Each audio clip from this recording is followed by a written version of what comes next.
Hi guys, Greg Cassetti. We're here at J-Tech doing a short video to show you the parts of this Caterpillar 3406. It's installed in a 1997 Peterbilt. We're just going to take you some of the common parts of an engine right now. On the driver's side of the cab, showing you the left side of the engine block. So first thing we want to point out to you is the ECM, this electronic control module. This is going to help control all the electronic happenings of the motor. Okay, that's going to be bolted to the back left side of the engine block. Coming just a little forward of that, we can find our fuel filter, which is located directly behind the fuel pump. Right in front of your fuel pump, you're also going to find your air compressor. This is air driven, and this is what you're going to be using to power your air brakes on this model Peterbilt. Now just in front of this, down here, you can see the hydraulic pump. This hydraulic pump is going to power all your fluids, such as power steering, other things as well. Giant white tube that you see in front of you is coming off of the engine's aftercooler. It's coming back and over to the middle of the left side of the block, just above the fuel filter.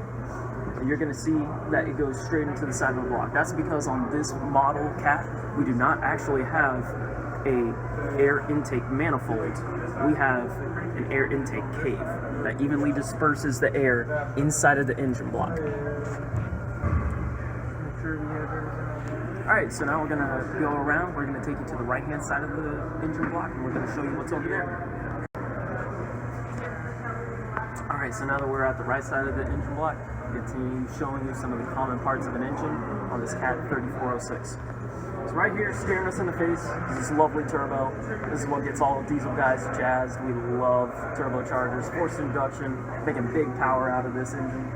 Right behind it, a little obscured from our view because of the downpipe, is going to be the exhaust manifold. The turbo is bolted directly to the exhaust manifold, which is bolted to the right side of the engine block. Now, directly beneath the turbo, we're going to see our oil cooler. Obviously, we got to keep the oil cool. We got to keep it, flowing at a good, even temperature, keep us lubricated, and keep major components such as this turbo lubricated and nice and cool. Now, just in front of the oil cooler here, you can see behind this filter, we have the water pump. Water pump is also important for your cooling. You got to be able to keep the engine flowing and running at a decent operating temperature. Now on this particular 3406, we have the thermostat housing right behind this hose, right here. As you can see, we are in line with the upper radiator hose right here, and we're directly above the water pump for our thermostat housing. Now while we're right here and we can see pretty decently, we've got the vibration dampener bolted to the crankshaft, right in there. And you can see all of our accessory drive that's coming off for things such as the alternator just up above, our fan hub,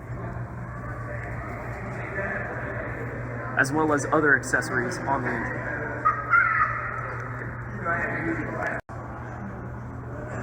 Now on this Caterpillar, it is in an older truck. It's a 1997 Peterbilt, and we know that in 2007 was really whenever they started rolling out EGR systems onto all road-going trucks. So on this vehicle specifically, we do not have an EGR or an exhaust gas recirculation cooler.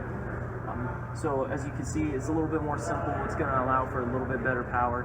And as far as a trucking company's standpoint, there's a lot fewer parts and a lot easier to get it out on the road and keep the maintenance up on it. Now here I'm on top of a 2012 International tractor trailer. As you can see, we have a Navistar Max Force 13 in this one.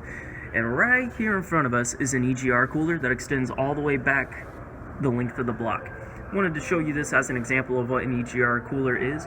It's basically used to recirculate the exhaust gases back into the intake, and we need the cooler so that we can drop the temperature of the exhaust gases down to the intake manifold's temperature. That way we don't, mess up our nice cold charge of air that's coming out of our turbos.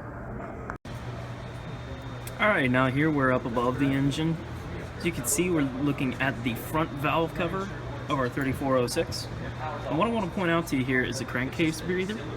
It's always going to be located on the front valve cover.